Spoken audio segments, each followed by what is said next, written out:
Hello my dear students, स्वागत है आप सभी के आपके अपने ही परिवार रविंद्र की पाठशाला पे। जितने भी लोग बिहार पुलिस की तैयारी कर रहे हैं, एक एक नंबर आपका इंपॉर्टेंट है। बाद में मत कहिए कि सर हम एक नंबर से पीछे हो गए हैं। तो आपको हम 10 नंबर फ्री में दे रहे हैं। यानी अगर आप मेरे साथ ये प्रैक्टिस सेट करते हैं तो मैथ में 10 का 10 नंबर मैं आपको दिलवा सकता हूँ। इतना बढ़िया से आपको कंसेप्ट और ट्रिक क्लियर कर देंगे ना कि एक ही प्रश्न आपसे ना छूटेगा। तो प्रीवियस ईयर करना जरूरी है ताकि आपको पता तो चले कि पीछे किस प्रकार का प्रश्न पूछा गया है और आगे किस प्रकार के प्रश्न पूछा जाएगा। इसके लिए आपको मॉडल प्रैक्टिस सेट करना है। तो दोनों का लगातार प्रैक्टिस सेट आपके सामने आ रहा है। और आपके पास बुक नहीं है तो मार्केट से ले लीजिए और लगातार दनादन प्रैक्टिस कर लीजिए, क्योंकि अब आपके पास समय नहीं है टॉपिक वाइज पढ़ना बढ़िया तरीका से। आपको पहले से ही तैयारी करना चाहिए था। यदि आप अभी पिछुआए हुए हैं तो कोई दिक्कत नहीं, निकल जाएगा। बशर्ते आपको जितना करे उतना फॉलो कीजिए, प्रैक्टिस सेट लीजिए और घस दीजिए। ये दो बुक जो है मॉडल प्रैक्टिस सेट और प्रीवियस ईयर क्रेन पब्लिकेशन का लेकर के गर्दा गर्दा उड़ा दीजिए, आपका सिलेक्शन हो जाएगा, ठीक ना। और मेरे साथ मैथ सीख लीजिए। सुबह सर जी आपको साइंस पढ़ाएंगे प्रैक्टिस सेट से। बाकी तो आप एक्सपर्ट हैं, हिंदी इंग्लिश तो क्लास चल ही रहा है, प्योन लेवल का भी पढ़ लेंगे तो काफ़ी है। तो चलिए, ये जो आपको हम सेट 4 करा रहे हैं मैथमेटिक्स का, जो पूछा गया प्रश्न है 9/12/2022 का सेकेंड शिफ्ट में जो बिहार पुलिस का एग्जाम हुआ था। तो चलिए देखते हैं कि किस प्रकार के प्रश्न पूछा गया था 2012 में। अगर आपको मैथ में 10 अंक चाहिए तो लगातार मेरे साथ एग्जाम तक प्रैक्टिस करें। 100% 10 अंक, एक एक नंबर का महत्व होता है, ठीक ना। तो चलिए बढ़ते हैं प्रश्न की तरफ। और पहला प्रश्न ये रहा डियर आपके सामने। प्रश्न में लिखा गया है, एक शून्योत्तर परिमेय और अपरिमेय संख्याओं का गुणनफल अपरिमेय अवश्य होगा। कथन सत्य है या कथन असत्य है, या कथन विशेष परिस्थिति में है या कोई समयोगिक संख्या है। यहाँ पे एक शून्योत्तर परिमेय संख्या, यहाँ पे कहीं मिस्टेक लिखा गया है। यहाँ पे इसका कथन सही है। यहाँ जब आप एग्जाम देने जाएंगे ना, इंग्लिश और हिंदी दोनों में क्वेश्चन रहेगा। अगर हिंदी में गलत है तो इंग्लिश में सही पक्का रहेगा, इंग्लिश में गलत है तो हिंदी में पक्का सही रहेगा।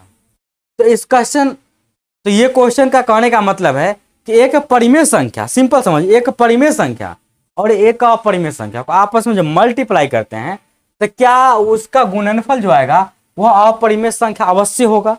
क्या यह बात सत्य है? देखिए ना, एक अगर परिमेय संख्या लेते हैं, मान लेते हैं कि एक परिमेय संख्या 2 हो गया और एक अपरिमेय संख्या लेते हैं 3। जब इसको आप √3 जब आपस में गुना करेंगे तो 2√3 आएगा। तो क्या 2√3 एक अपरिमेय है? बोलेगा कि हाँ सर, ये जो रूट अंडर से बाहर नहीं निकलता है वो अपरिमेय संख्या होता है। तो एक परिमेय संख्या का मल्टीप्लाई जब भी हम अपरिमेय संख्या से करेंगे तो ऑलवेज वो अपरिमेय गुणनफल देगा, जो कि कथन बिल्कुल क्या है, सत्य है। एक नंबर झटके में आ जाएगा जब आप ये बात समझे हुए रहेंगे। तो अब आइए डियर अगले प्रश्न की तरफ। और अगला प्रश्न ये रहा आपके सामने। तो प्रश्न में लिखा गया है कि यदि एक गोला का क्षेत्रफल 1386 सेंटीमीटर स्क्वायर है तो इसका आयतन क्या होगा, ये बताना है। अब देखिए, गोला का क्षेत्रफल दिया गया, आयतन बताना है। तो मेंसुरेशन में कितना बार बोले कि जो चीज दिया गया है उसी का फॉर्मूला पहले लगाते हैं। तो यहाँ पे दिया गया है क्षेत्रफल, तो गोला का क्षेत्रफल का फॉर्मूला लगाइए। तो गोला का जो क्षेत्रफल होता है ना वह 4πr² होता है। क्या होता है डियर? 4πr²। ये गोला का क्षेत्रफल और ये बराबर दिया गया 1386। क्या आप काट सकते हैं इसको? तो काट लीजिए। तो इसका आयतन बताना है। तो सबको पता है कि जो इसका आयतन होता है वह होता है कितना, 4/3 πr³। यानी कि आपको r का तो मान निकालना ही पड़ेगा। तो 4 लिखेगा और 22/7 लिखेगा और गुणे r² बराबर 1386। कटिंग कुटिंग में आप माहिर होंगे। 11 के पारा में काटिए, 11 दूना 22। 11 के पारा में काटिए, 11 के में 11, बच गया कितना, 2 और 8। 11 दूना 22 और 11 छक 66 और कटेगा 2 के पहाड़ा में, 2 छक 12, 2 तिहाई 6, 63 हो गया ना ये। अब ये 7 इधर मल्टीप्लाई में और 4 डिवाइड में आ जाएगा, यानी कि r² बराबर 63 गुने 7 और डिवाइड कितना, 4। इधर से स्क्वायर हटाएंगे, रूट अंडर चढ़ाएंगे। सबको पता है ये 63 के बदला में हम 9 गुने 7 लिख सकते हैं और पहले से एक 7 है, डिवाइड में 4 आ गया। सबको पता है कि 9 के बदला 3 बाहर आएगा, डबल 7 है तो एक 7, 4 के बदला में 2, यानी 21/2 इसका क्या हो गया, त्रिज्या। अब आयतन तो निकल जाएगा। तो आयतन बराबर फॉर्मूला 4/3 πr²। तो 4/3 पाई का मान 22/7 r³ मतलब 21/2 को आप 3 बार लिखिए मल्टीप्लाई में। अब इसको हल कर लीजिए, आंसर आपके सामने रहेगा।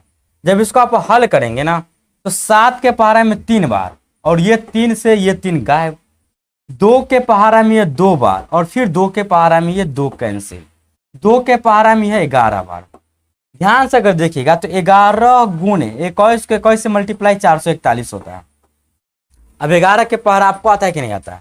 11 एक कम, 11 के 1 हासिल 1, 11 चौक 44 1 45 हासिल 4, 11 चौक 44 4 48, 48 से 51 सेंटीमीटर क्यूब बन जाएगा। कोई दिक्कत तो नहीं। तो चलिए बढ़ते हैं अगले प्रश्न की तरफ। और अगला प्रश्न डेढ़ ये रहा आपके सामने। प्रश्न में लिखा गया है निम्नलिखित में कौन सी संख्या परिमेय है? परिमेय का मतलब वही होता है जो रूट अंडर से बाहर हो जाए या जो पी बटा क्यू के रूप में रहे। तो 2 तो बाहर है ऑलरेडी, लेकिन रूट अंडर 3 कभी बाहर नहीं हो सकता। तो ये परिमेय कैसे हो जाएगा? रूट 3 कभी बाहर अभी नहीं हो सकता। अभी तुरंत देखें, 25 के बदला में 5 बाहर आएगा और 49 के बदला में 7, और ये 7 रूट 2 ये कभी बाहर आएगा ही नहीं। तो करेक्ट आंसर हो गया रूट अंडर 25/49, जो परिमेय संख्या रूट से बाहर आ जाता है। बस इतना ही तो आपको सोचना है। करेक्ट आंसर ऑप्शन 3 कर लेंगे, कोई दिक्कत नहीं। अब डियर आइए अगले प्रश्न की तरफ। और अगला प्रश्न इस प्रकार से दिया गया है। प्रश्न में दिया गया है समीकरण 5x के पावर 1 प्लस 5 2 माइनस x बराबर 126 है, तो मूल है। लीजिए, अरे कितना इजी सा सवाल है, घबराने से काम थोड़ी ना चलेगा। प्लस 5 इंटू 2 माइनस एक्स, और इसका जो मान दिया गया 126। अब आपको करना क्या है, आप ऑप्शन लीजिए और मान उठा के इसमें रख दीजिए। जिस मान से आपको यह लगे, जिस मान से आपको यह लगे कि 126 दे देगा वही सही है। तरीका से चलेंगे तो 5 के पावर इतना है, तो पावर जोड़ में तो इसको गुना में कन्वर्ट कीजिएगा, फिर ये माइनस में इसको डिवाइड में कन्वर्ट कीजिएगा। तो इतना लफड़ा लेने की जरूरत नहीं है। आप सिंपल साधारण बात सोचिए कि ऑप्शन 1 अगर सही होता, सपोज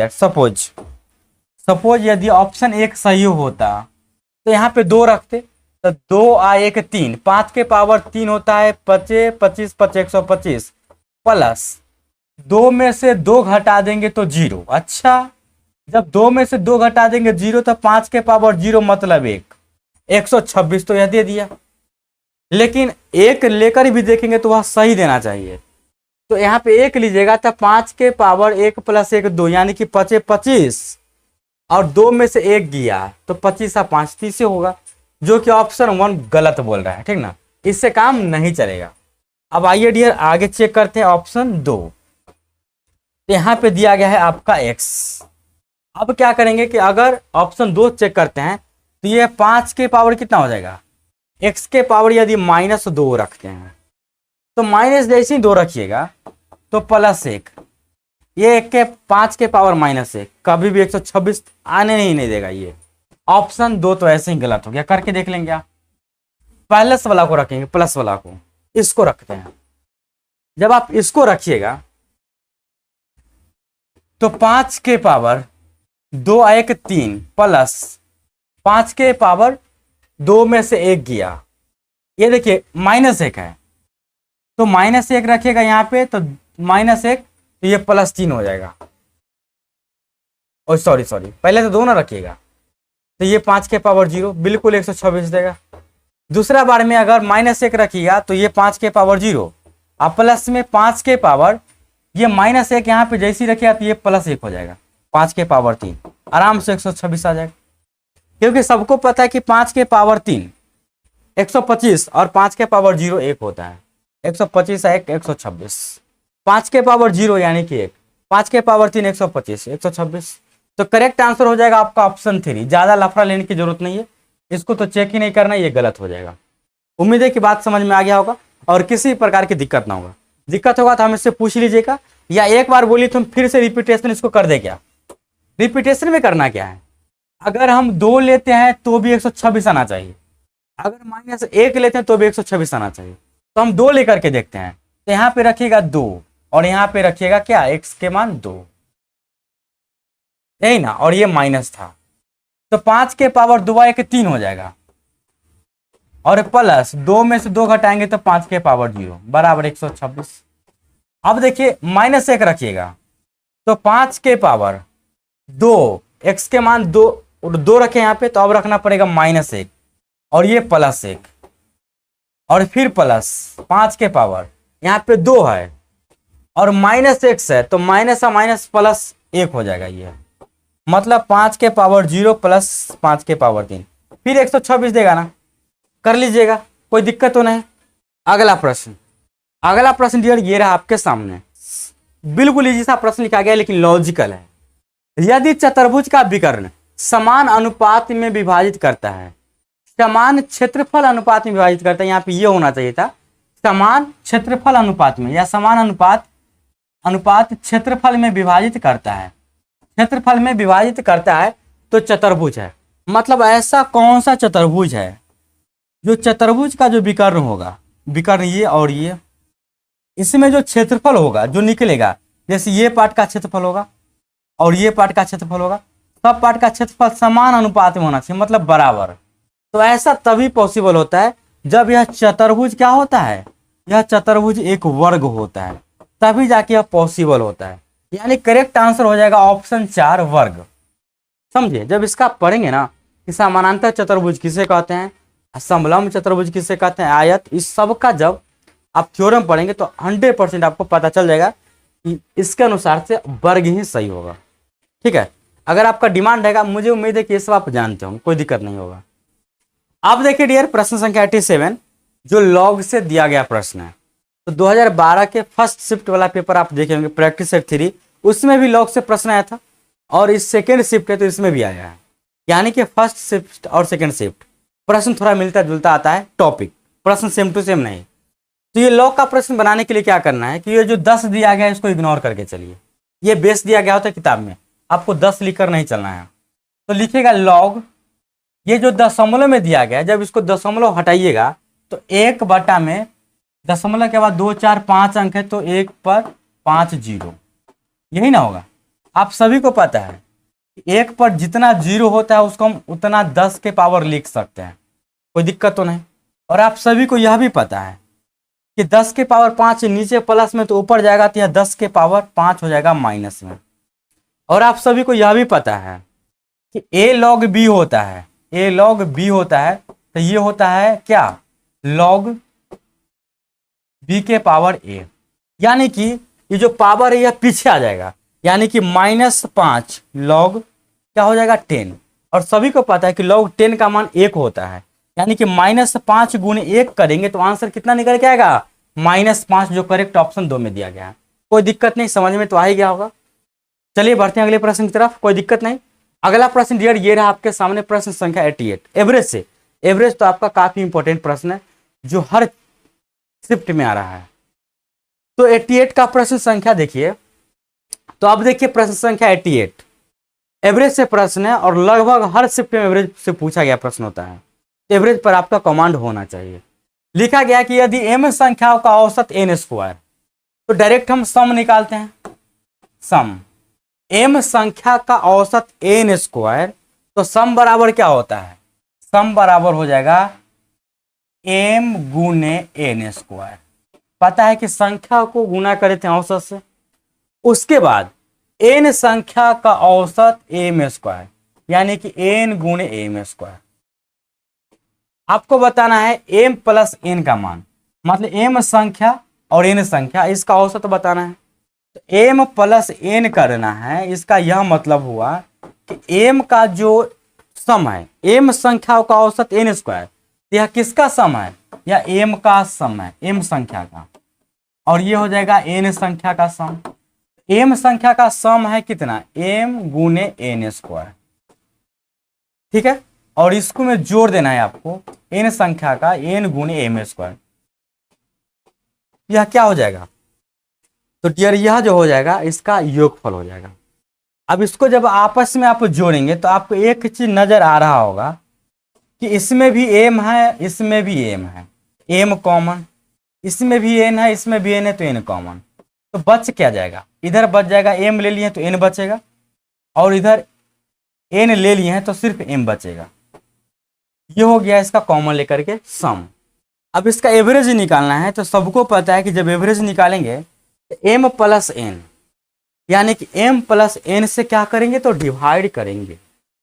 जब आप डिवाइड कीजिएगा तो M N into N plus M, या m प्लस n बोलिए, दो संख्या है तो m प्लस n संख्याओं का औसत है, तो m प्लस n मिलाकर जितना संख्या होगा उसको डिवाइड करते हैं, तो डिवाइड करना पड़ेगा m प्लस n से। इतना संख्या है, ये इससे ये कट जाएगा तो बच क्या जाएगा m गुणे n, जो कि करेक्ट आंसर ऑप्शन 3 हो जाएगा। उम्मीद है बात समझ में आ गया होगा। हमें भी लग रहा है ना कि थोड़ा m और n देखकर आपका दिमाग कंफ्यूज हो गया होगा। थोड़ा बढ़िया ढंग से आप देखिएगा, दोबारा इस वीडियो को देखिए, 100% आपको समझ में आ जाएगा, ठीक ना। अगर आपको समझ में नहीं आएगा कमेंट करके, या आप मुझे 7763023405 पर व्हाट्सअप कर देंगे, तो अगला सेट में जो है ना हम इस प्रश्न को दोबारा लेकर आ जाएंगे, ठीक ना। अब बहुत बढ़िया तरीका से और बढ़िया तरीका से एग्जाम्पल लेकर एक्सप्लेन करके बता देंगे आपको। चलिए बढ़ते हैं डियर अगले प्रश्न की तरफ, और अगला प्रश्न ये रहा आपके सामने। तो डियर प्रश्न में दिया गया है कि 30,000 रुपया का 7% वार्षिक ब्याज की दर से किसी समय अंतराल के लिए चक्रवृद्धि ब्याज 43-47 है, समय का अंतराल ज्ञात कीजिए।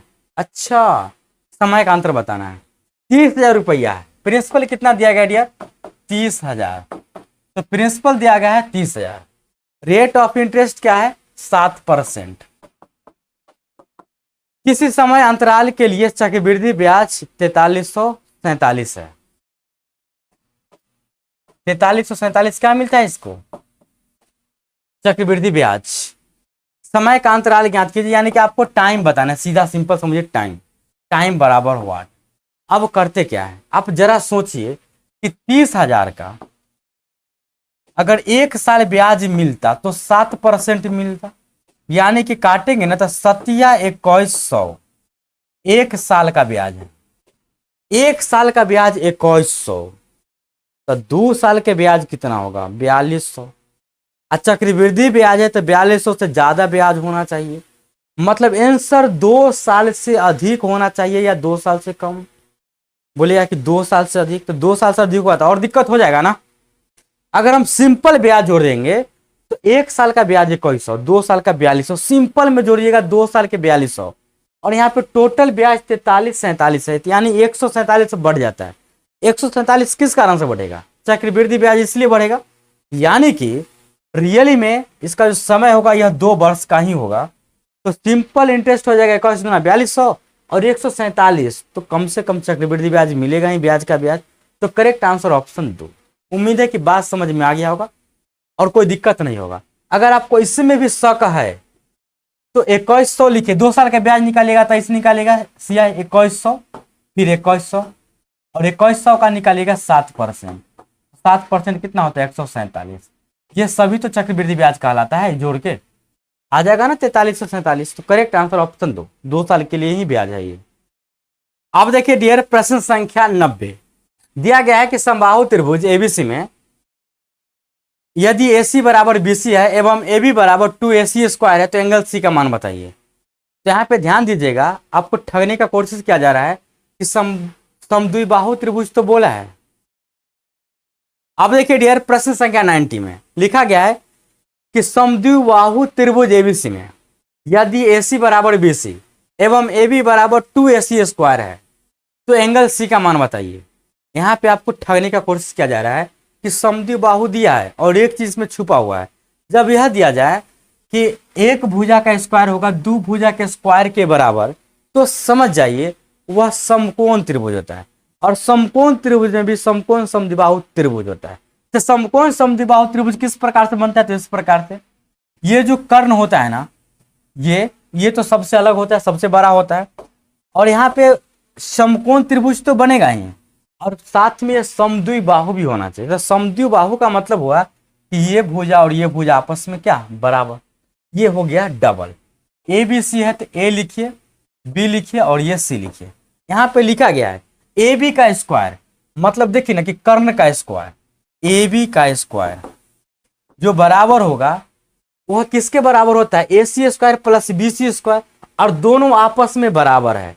यहाँ पे दोनों आपस में क्या है, बराबर है। यहाँ पे दिया गया है कि AC बराबर BC, तो AB स्क्वायर बराबर पाइथागोरस प्रमेय से AB स्क्वायर बराबर AC स्क्वायर प्लस में BC स्क्वायर आप लिखिएगा। तो यहाँ पे AB स्क्वायर बराबर AC स्क्वायर, BC के बदला में आप AC भी तो लिख सकते हैं क्योंकि दोनों बराबर हैं। तो क्या AB स्क्वायर बराबर 2AC स्क्वायर हो गया?